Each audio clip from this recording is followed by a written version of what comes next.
Embrace. I hope everyone's doing all right so far today. My name is Adam. I'm one of the pastors here at all of our campuses, all of our network churches, and to each and every one of you with us online, we are so excited that you're here. I want to give a special shout out to two of our network churches, our network church up in Madison, South Dakota, along with our network church in Trimont, Minnesota. To both of you and all the other network churches, know we are so honored every single week to be a part of what God is doing in and through all of you. But again, we are so excited that you are with us today, excited to see what God has in store for every single one of us. Well, back in middle school, just like any other small town kid did, I rode my bicycle everywhere. Okay, literally, I rode my bicycle everywhere. Like, unless my brother Luke and I were driving our family's golf cart around town, and to be clear, no, we were not rich. Unless my brother Luke and I were driving our golf cart around, I was on my bicycle. Any small town kids, golf cart, bicycle? I had one guy said that his family's lawnmower broke, and so he just drove his lawnmower all over town. Thank God for small towns. But my family, we lived on the edge of town, and I can remember my bike was an old road bike. It was a speed bike, and I was convinced that I was the fastest thing on two wheels, okay? I was very athletic, I still am, and so I was just like the fastest thing. I could ride bike like the wind blows, but one day I decided to ride over to my friend David's house. Fun fact, David's family lived in a barn. It was an actual barn that was transitioned into a house, and in my eyes, it was legitimately the coolest house in all of town. But I was riding over to his house. When I turned onto his driveway, I was going so fast. Again, I'm super athletic. I had my speed bike. I was going so fast. I turned the corner. My wheels kicked out from underneath me, and I ended up hitting the ground. So I hit the ground hard. I stand up. I'm bleeding all from my elbows. Immediately, though, I'm a tough seventh grader, and so I try to brush it off. I'm a grown man. I'm brushing it off, trying to act like it's no big deal all the while, like blood is dripping. So I get up to the house. I come into my friend David's barn house. I walk in, and immediately my friend David says, "Are you okay? Are you okay?" And I'm like, I'm fine. This is not a big deal. Like, I'm a grown man. I'm in seventh grade. Like, we're fine. Everything's good. And well, David yells for his mom. I'm like, don't yell for your mom. I'm a seventh grade man. We do not need your mom. I'll never forget Carolyn. She's like, Adam. She runs up, got towels, and she's trying to stop the bleeding. And my friend David annoyingly keeps asking me, "Are you okay?" I'm like, I'm fine. I'm gonna brush it off. We're good. Why do you keep asking me this question? He's like, "You don't look very good," okay? He's like your color. You're starting to turn like a weird color. Well, as soon as he said that, the room started closing in on me. I'm like, am I gonna die from my speed bike? It started closing in, everything around me is going dark to the point that I said audibly, I'm like, I think I better get on my knees and lay on my back right now. I totally blacked out, all because of this crazy thing. You see, the truth is, something happened to me. Okay, obvious, right? Like, an event took place. I fell off my speed bike because I'm so athletic and I was going so fast. And I fell on the ground and I was bleeding all over. I hit the ground, and as a result, I had wounds, right? Physical wounds. I was bleeding. And hear this, even if I didn't want to admit it, and even if I didn't want to address it, and I just wanted to suck it up and brush it off, and no big deal, I couldn't deny that the wounds, they impacted me. I couldn't deny it because they did. David knew it, his mom knew it, I knew it. They impacted me. So starting today, we're starting up a new series called Nothing Good. You see, whether we want to admit it or not, all of us in some way, shape, or form, we all have wounds. Wounds, something that we've done, something that's been done against us, big or small, and it's impacted us in some way. Like, an event took place and we experienced something possibly years ago, maybe even decades ago, that is impacting the way that we live right now. Wounds that if we do not deal with them, if we do not address them, they will impact us in so many ways and in not great ways. Like today, some of us are here and we have wounds that have completely altered and shifted and changed the course of our lives. To be more direct, some of us are here and we're angry, we're bitter, we're jaded, we're anxious, we're fearful, we're addicted, our marriage is struggling, and maybe we're on a second marriage and we just struggle with friendships and broken relationships.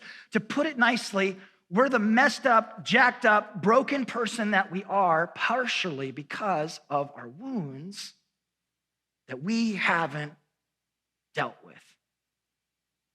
Sound familiar? Nobody. All of you are liars, okay? To make matters worse, though, in the church, we don't like talking about our emotions and our wounds. I mean, some of us, we were even taught in the church growing up that any emotions, like all emotions are bad and they're sinful and they're wrong and you shouldn't feel things. And to talk about wounds in the church, it just feels really self-helpish. And I mean, so often we just completely have left all of this out of our relationship with Jesus. Listen to this, though, to quote one of my favorite authors.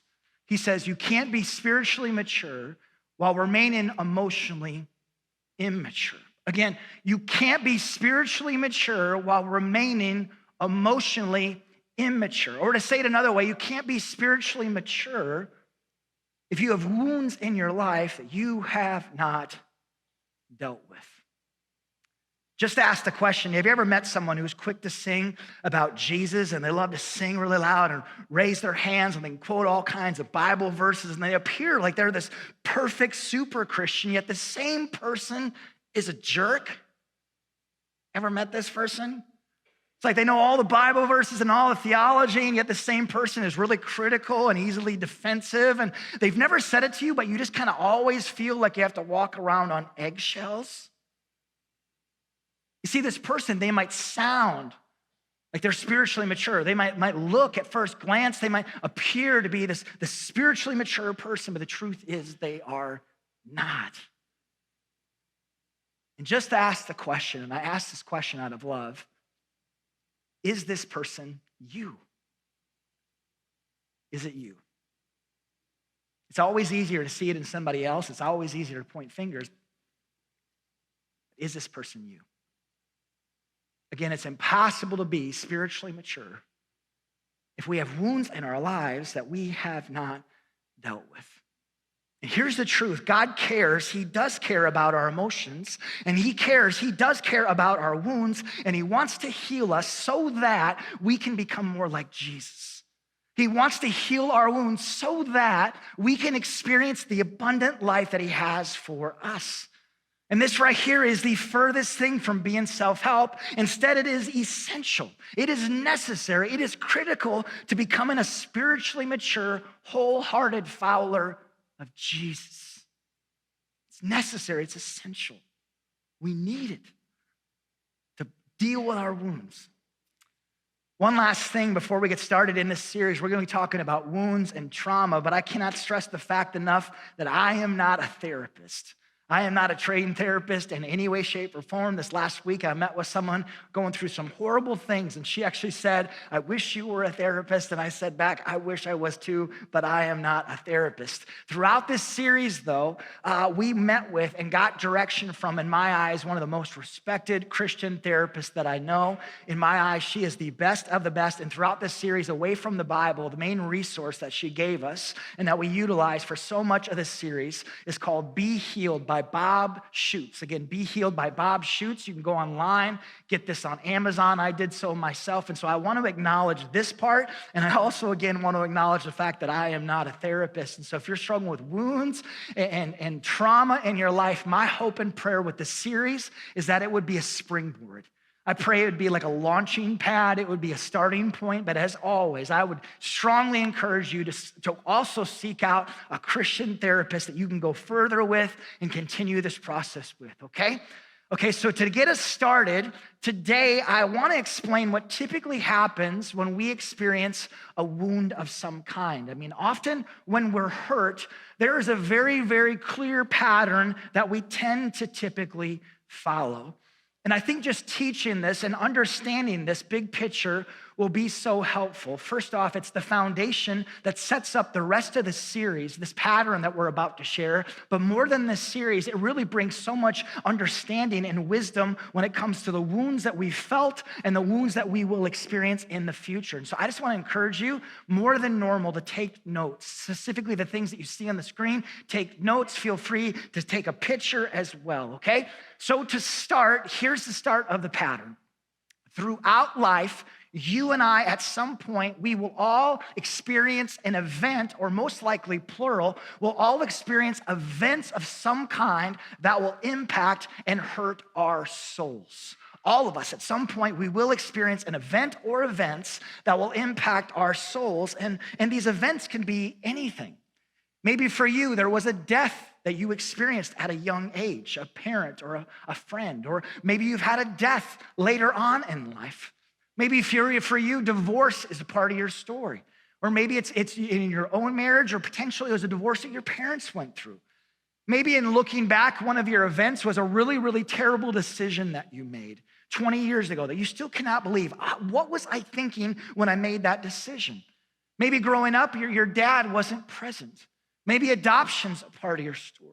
Maybe you were told that you're ugly, that you're worthless, that you'll never amount to anything. Maybe you witnessed something terrible, a terrible traumatic car accident of some kind. Again, at some point, we will experience events that hurt our souls. Big or small, something we've done, something that's been done against us. With this, something that's so interesting, when we met with this therapist to talk about this series, I found this fascinating. She said two people can experience the exact same event, not similar events, the exact same event, and one person can be altered and traumatized terribly. One person can be crippled spiritually and emotionally for life, while the other person that was a part of this exact same event, they grew up in the same house, they witnessed the same thing, could possibly not be impacted at all. And so for us, these events, they're often the things that we remember that we don't want to remember. The things that are there that we don't want to acknowledge that they're there. And yet, if we do a little bit of digging, if we begin to evaluate our past whatsoever, there are these different events that will come to the surface that we can almost explain in full detail. Where we were, who we were with, what we were wearing. We know every little thing. Hear this, so as a result of an event, again, being physically abused, or we did something that blew up our lives, or we were bullied as a kid, as a result of an event, we often will have a wound. Just like me, falling off my bike because I'm super athletic and I fell off going too fast. I had physical wounds, right? As a result of an event, we'll have spiritual wounds, emotional wounds, things that will traumatize us, things that we might try so hard to brush off. It's not a big deal. I'm a grown man. I'm a grown woman. My dad, I don't even think about my dad anymore. None of that bothers me. But when we actually think about it, these things have hurt and they have scarred you. And as a result, you, no question, have wounds. An example, if our dad left when we were young, maybe we have the wound of abandonment. Or maybe we did see a tragic, terrible car accident years ago, and ever since then, you've had the wound of fear. And you get in a car, and anytime that you're not driving, you're just worried that that's gonna happen again. Just to share, there are all kinds of different wounds that we can experience. We mentioned the wound of abandonment, the wound of fear, but there's also the wound of powerlessness, the wound of hopelessness, the wound of confusion, rejection, and shame. Again, there are all different kinds of wounds that we can experience. And friends, just to share, unfortunately, wounds are a part of life. Unfortunately, you and I, there's no question, at some point, we will all experience a wound of some kind. Here's the deal, though.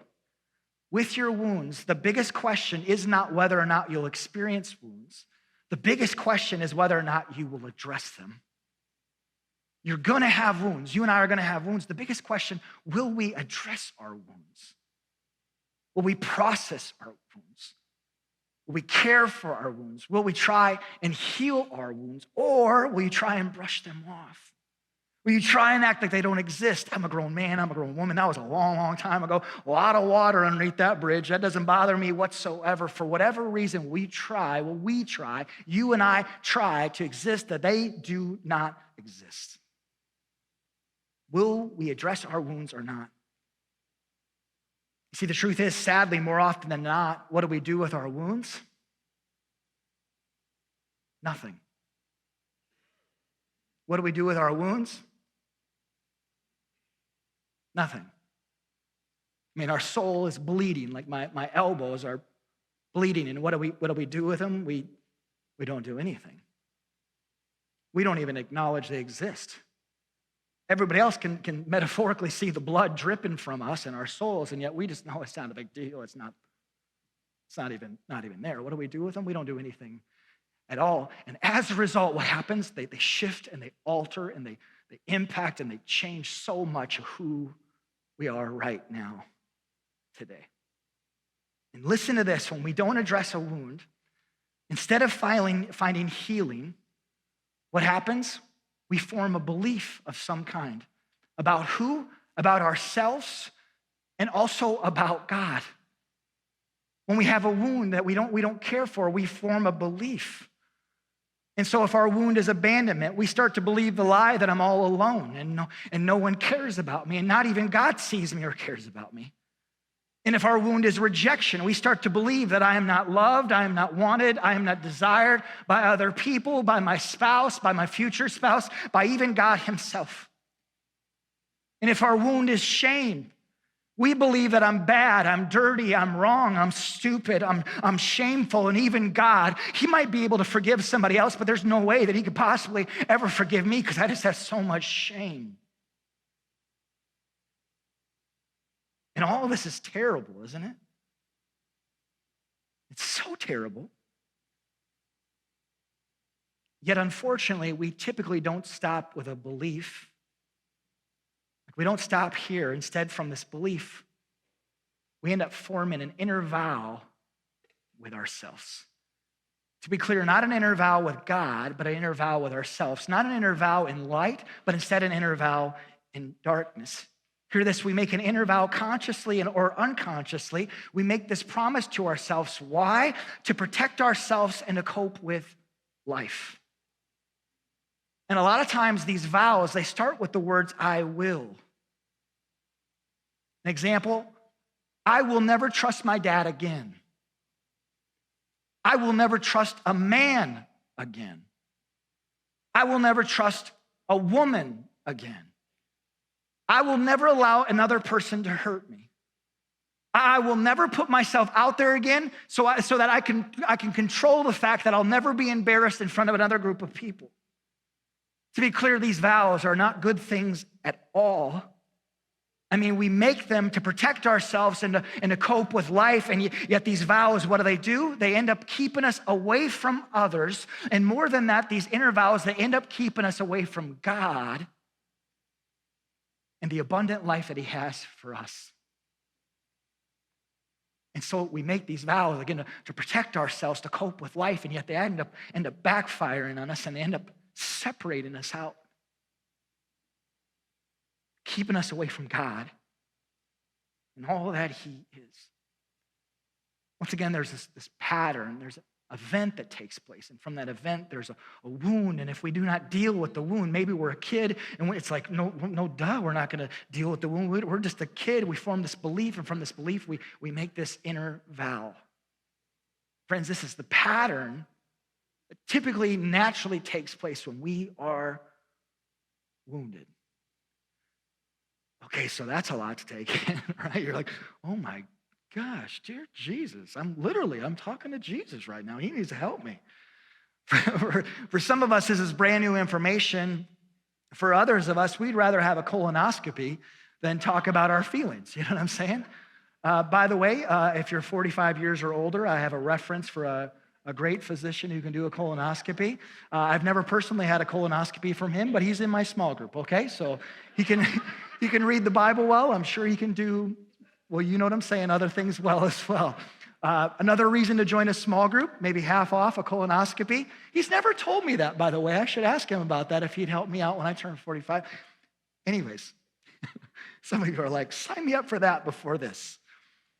Really though, the stuff that we've been processing, write it down, take a picture of it.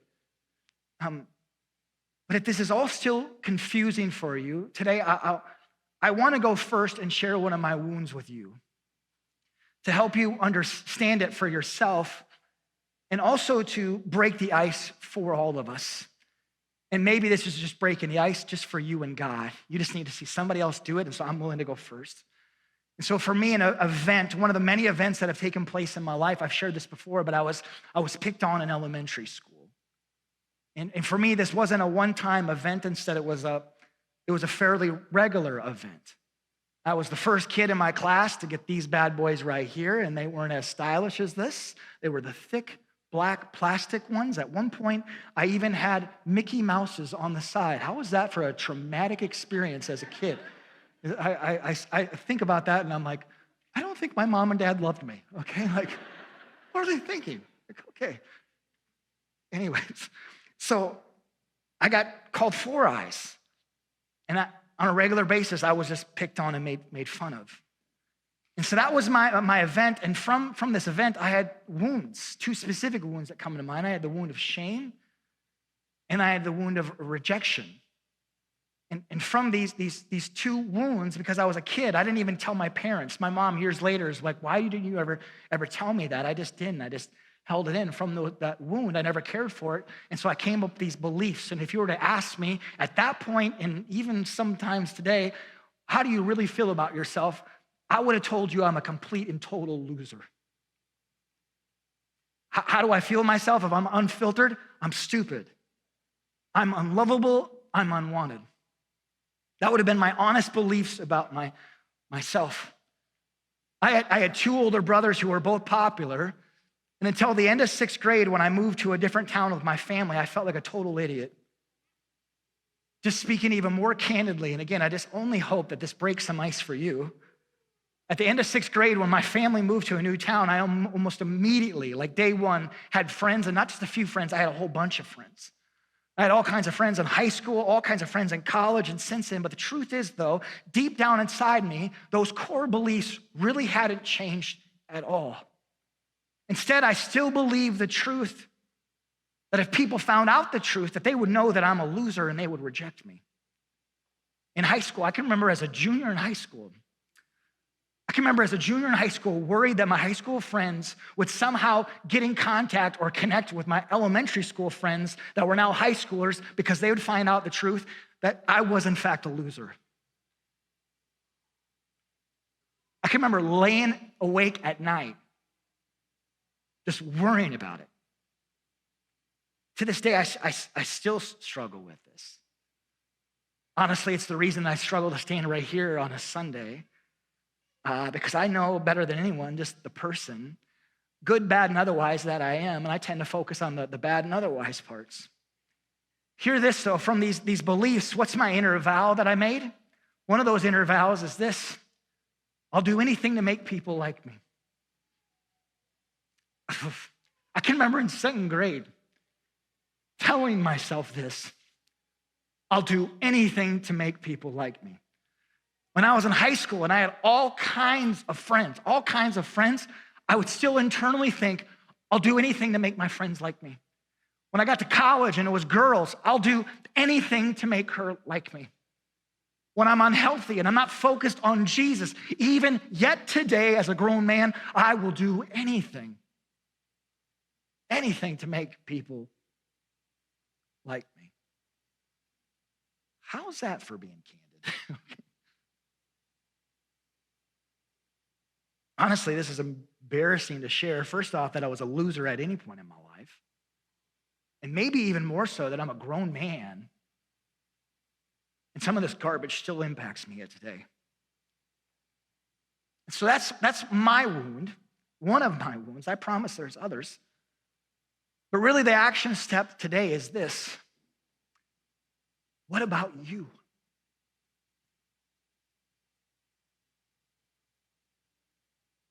What about yours?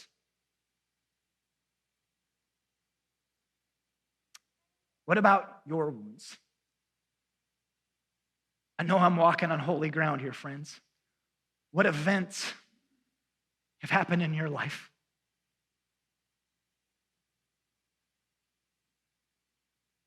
Maybe some things that your parents don't know, your spouse doesn't know, only between you and God knows. What events happen in your life? And from those events, from last week, big or small, things that just feel really stupid to remember, big things 20 years ago, what wounds do you have?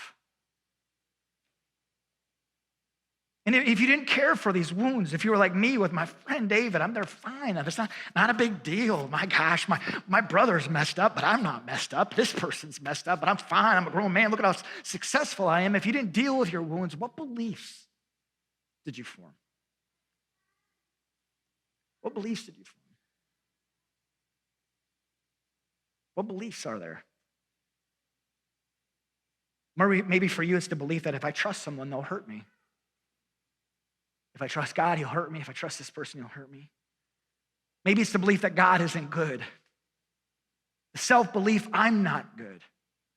The belief that God is angry, he's uptight, he's really, really hard to make happy, just like my old man. The belief that I have no worth. The belief that things will never get better, that I can't make a change. The belief that the world is out to get me, and that's why you're always pulling out your victim card. What are the beliefs that you have made? And as you think about these things, the events, they might be really, really simple. It's like I can list off the events, but just to say it, friends, the wounds and the beliefs might be a lot harder to find, and it might take processing. Later today or later this week, processing with yourself, processing with God, processing with a trusted close friend, with a mentor, processing with a therapist. It might take a whole lot of processing. And then lastly, though, from these beliefs, what inner vow have you made? What vows have you made? Vows not with God, but with yourself. Vows not made in lightness, but made in darkness. What bad promises have you made? What do they look like? This past week at our all staff, I quickly asked our team if they could think of any bad inner vows that they've made to themselves. And again, one of mine is that I'll do anything to make people like me. But when I asked the team, I honestly didn't know if it would make sense or if it would connect. And so I just asked, is there anything that comes to mind? Almost everyone, it might have honestly been everyone, almost everyone shook their head and knew exactly what I was talking about. They had made at least one inner vow. Once again, though, what about yours? What does yours look like? Like maybe for you, an inner vow is I'll do anything to be loved. Maybe it's I'll never do anything to stick out. Maybe it's I'll never believe in God. Maybe for some of us successful people, I'll never be broke like my parents. I'll never be like made a mockery like my dad. I'll never have an affair. I'll be successful at all costs. I'll never become my mom. I just don't want to be my mom. I don't want to be my dad. Everybody knew he was just. Again, what are the inner vows that you've made? And friends, I know that this is super heavy and it's not much fun. It can be brutal as we begin to process our wounds. But I promise you, this is some of the most important work that you can do for who? For you. Some of the most important work that you can do for who? For the people that you love. Mom and dad, if you don't have the courage, just honestly think about your kids. I don't want to do this to them. Some of the most important work that you can do when it comes to your relationship with Jesus. Okay, so all of this, everything that we've talked about so far, it's, again, typically the pattern that we walk. It's what we experience when we have a wound of some kind. And this really sets up the rest of the series, the foundation of the series. Here's the truth, though. God has so much to say about all of this.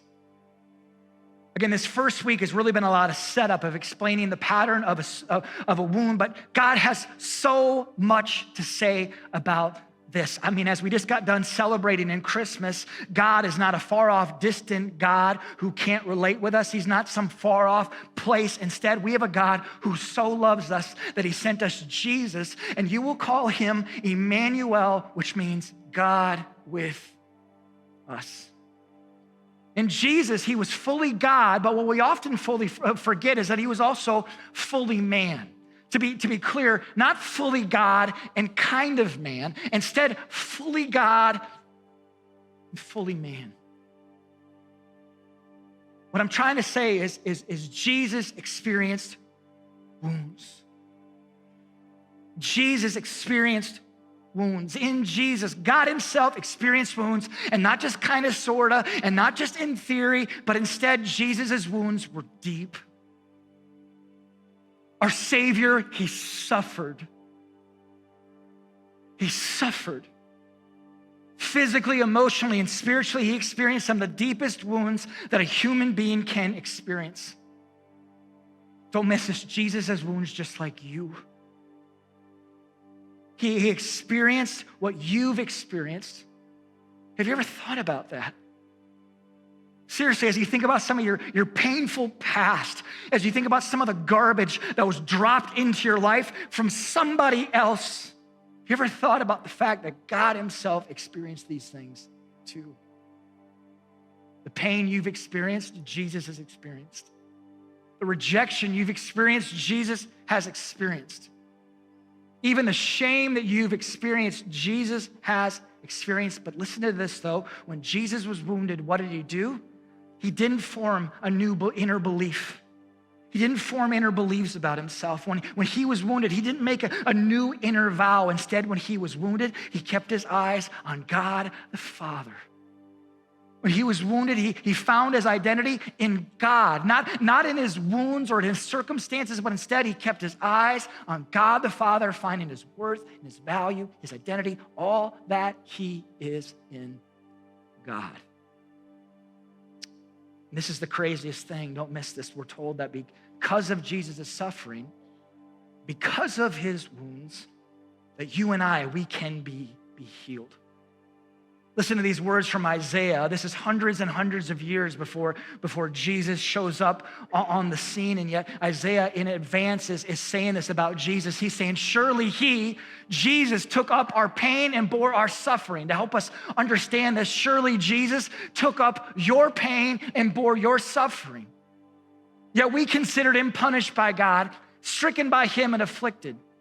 But he, Jesus, was pierced for our transgressions, for your transgressions. He was crushed for our iniquities, for my iniquities, for your iniquities. The punishment that brought us peace was on him, and by his wounds, you and I, not somebody else, not another person a long time ago, you and I, we are healed.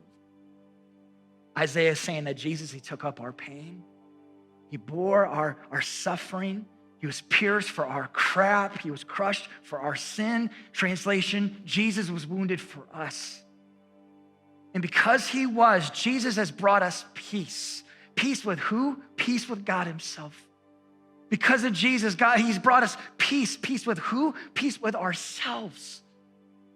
He's brought us peace, an unexplainable peace that surpasses all understanding to fill and take over our lives. And because of Jesus' wounds, by his wounds, you and I, we can be healed.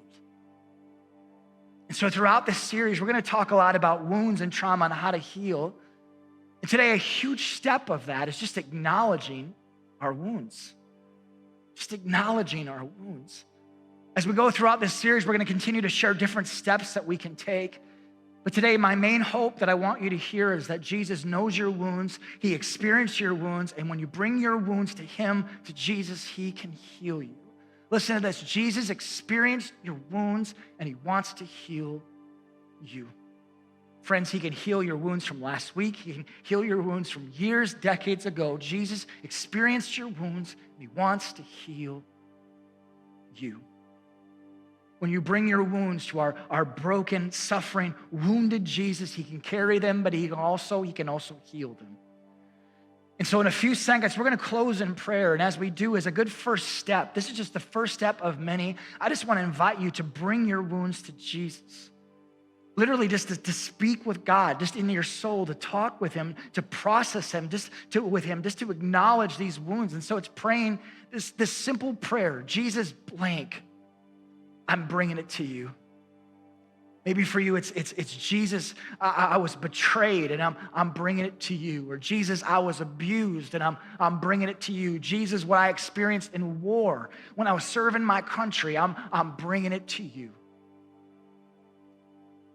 Again, I'm not sure what your wounds are, but today, just as a step, I just want to invite you to bring them to Jesus.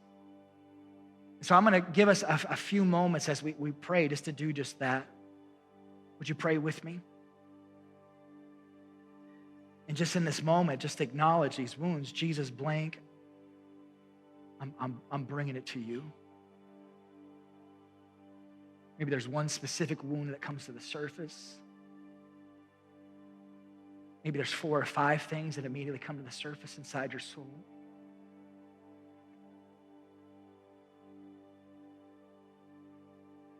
Jesus, I'm bringing it to you. I've shrugged it off. I've belittled it. I've made fun of it, but it's impacted me. Jesus, I'm bringing it to you. Father, I'm so thankful for who you are. This week, I couldn't stop smiling thinking about David's mom running out to me with 2 towels on my elbows. I'm so thankful you're a God who runs to us. You're not a God who says, limp towards me or crawl towards me or I see you suffering. If you get towards me, if you get good enough, if you do enough good things, then I'm going to help you. No, instead, you're a God who so loves us that you sent us Jesus.